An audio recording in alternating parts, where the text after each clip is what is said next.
Before I get to the movie review, I would like to say I support the WGA and the SAG strikes because without actors and writers, we wouldn't actually have the movies that we enjoy today.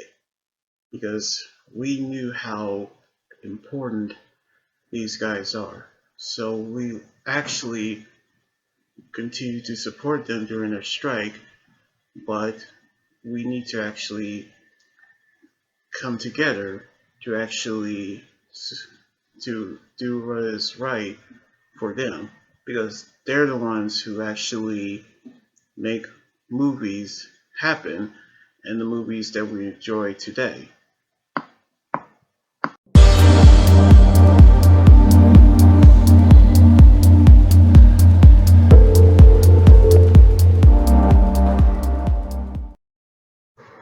So I saw the new movie Teenage Mutant Ninja Turtles Mutant Mayhem, which of course a new animated movie, which of course have the turtles battling the villain SuperFly, in which Seth Rogen produced the movie as well as voiced one of the villains of the movie, in which is so cool to see the turtles in a new look. So here is the review. So the movie begins with a armored truck where soldiers getting ready to raid on the rogue scientist Baxter Stockman, the villain, of course, who creates mutants, who's actually voiced by Giancarlo Esposito, who's actually create a mutagen, and of course, which is actually another word for ooze, is the type of green slime that created mutants. And of course, we knew how Cynthia Ultram wanted Baxter Stockman alive, by which, of course, we knew how she ran the Techno Cosmo Research Institution, as the fans would actually know it as TCRI, the type of company and the same one who actually created mutagen, which also the reference of the other companies with the same name in the movie versions of it. And she's also voiced by Maya Rudolph, which they actually have lasers with anti-mutagen that can turn mutants back to normal, and which Baxter Stockman have a housefly showing them the complete mutagen. However, they were been raided by the strike force, in which they are actually taking them down, in which Baxter Stockman has been killed, and the mutagen have fell into the sewer of New York, which the city is in which we go 15 years later in the present, where we knew how the Ninja Turtles actually began their quest. And they're actually voiced by Nicholas Canto, who is Leo, the leader, Mike Abby as Donnie, this genius, Brady known as Ralph the Brute, and Solomon Brown Jr. as Mikey, the party-loving turtle. And keep in mind, they are actually voiced by actual teenagers, because in the previous movies that we actually see, they are actually voiced by adults. But this is a good pitch of actual teenagers play the actual, teenage turtles, as they are getting ready to go for their supply runs, which of course they actually have the necessary things they need to pick up for their home under the sewer. But they decide to watch a movie which hiding from the shadows, and they actually wanted a life that they want with humans.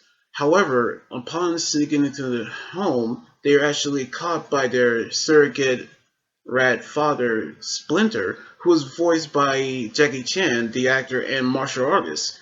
But they realized they're actually been caught when Leo have betrayed him and told him that they were into the movie. So Splinter had decided to tell them the story of how all this actually has happened. Where we actually saw Splinter as a normal rat, by which, of course, couldn't fit into society.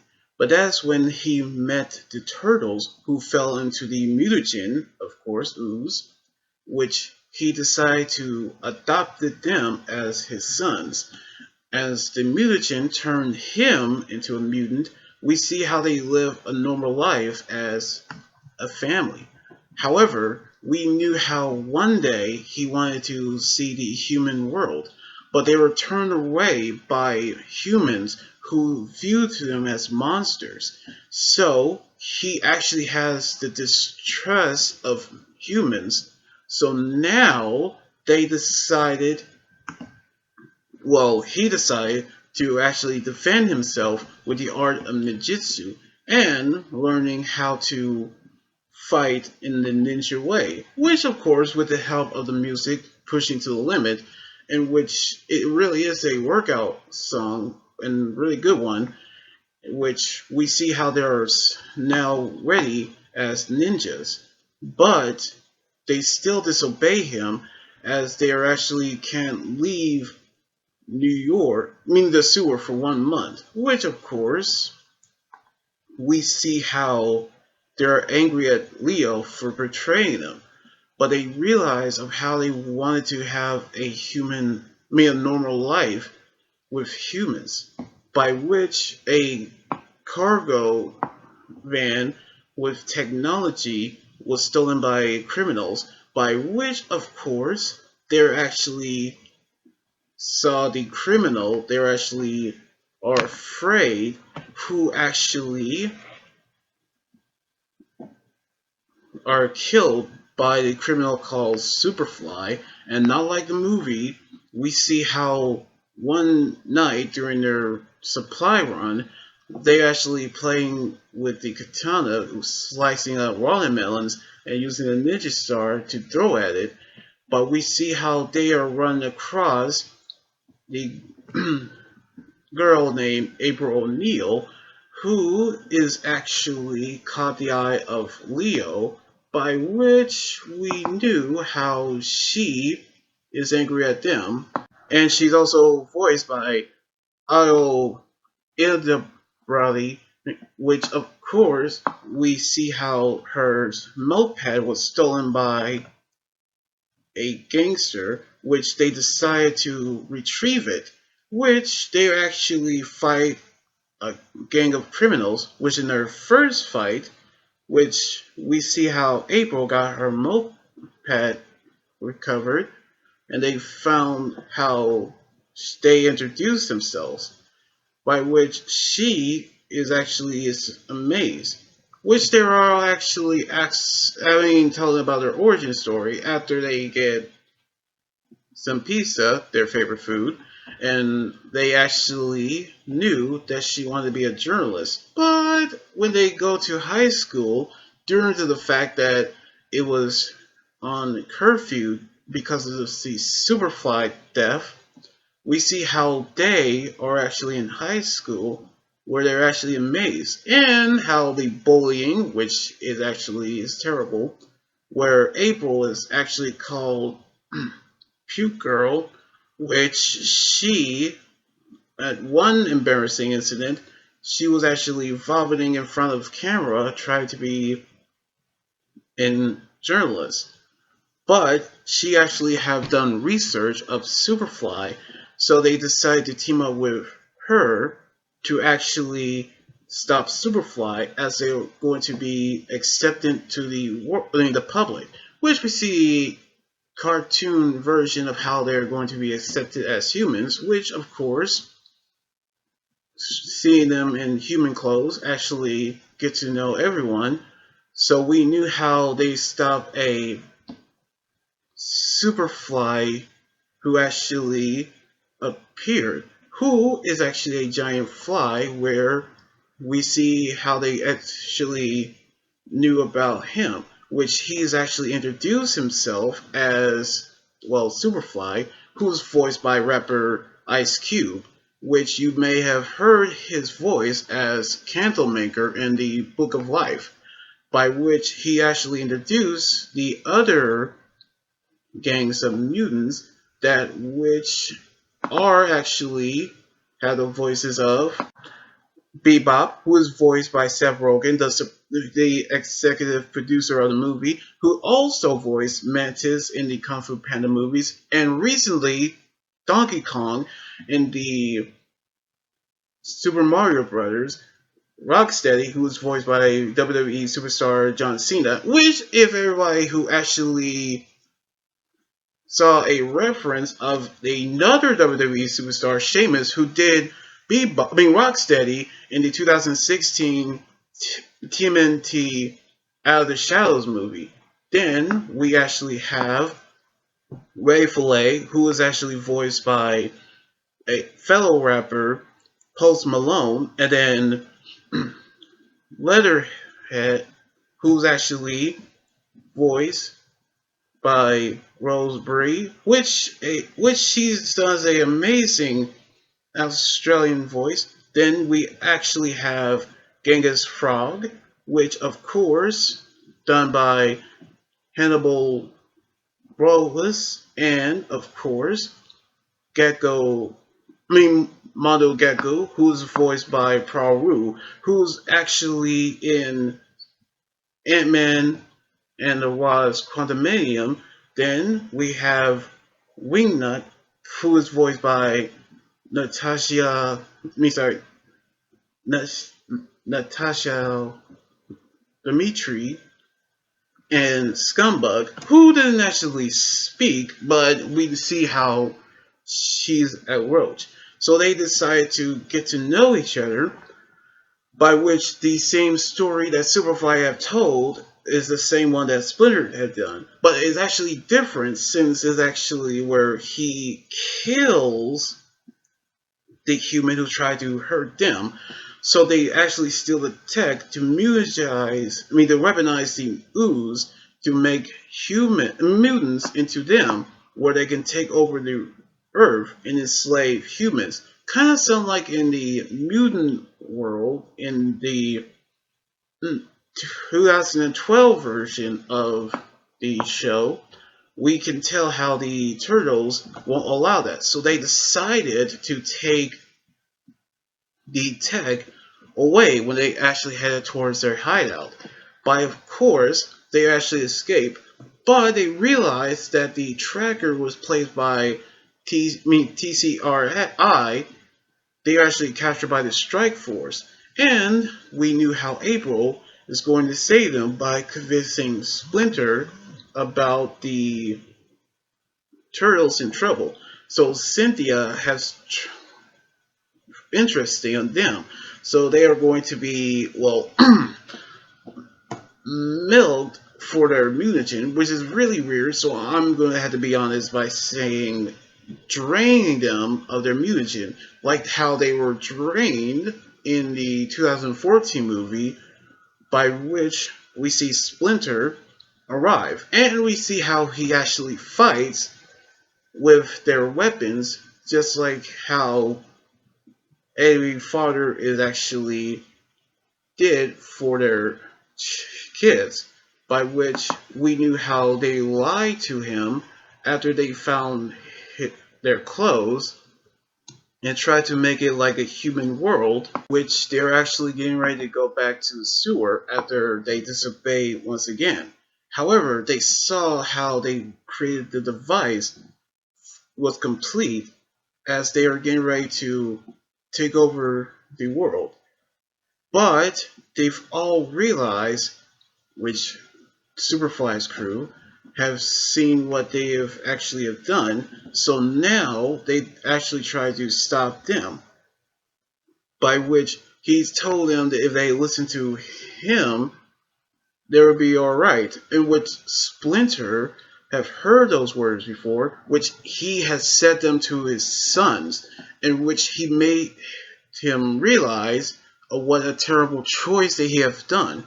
So he joins the fight and push Superfly into the device, which causing him to actually turn into a whale-like creature with all the other animals stuck into him.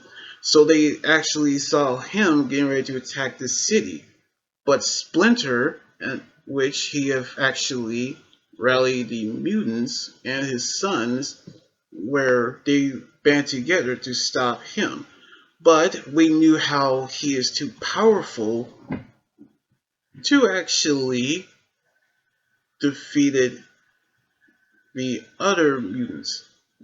But we can tell how April went into the news broadcast, which is Channel 7, where we knew how she told the other citizens that the turtles are actually good guys, by which we see how they couldn't do anything to stop them, by which Leo had found his voice as the perfect leader by rally up his brothers of what they can do, which Mikey's improvements, Donnie's intelligence, which everybody who actually haven't noticed that he is actually learned it from anime, and as an anime fan myself, he's actually know how he referenced Superfly weakness with Attack on Titan, in which Ralph Rage, where we knew how they got the pizza van and they drove over to Superfly, but they were actually caught knowing that they were trying to drop the anti-ooze into him. But we see how the other humans helping Splinter and the other mutants to stop Superfly by dropping the anti-ooze into the back of the neck and turning him back into a regular housefly, in which everyone is accepted to him. So, which they're all actually are heroes, and Splinter and Scumfly are in love, which is really gross. So, they're actually enrolled into high school, where everyone actually greeted to them.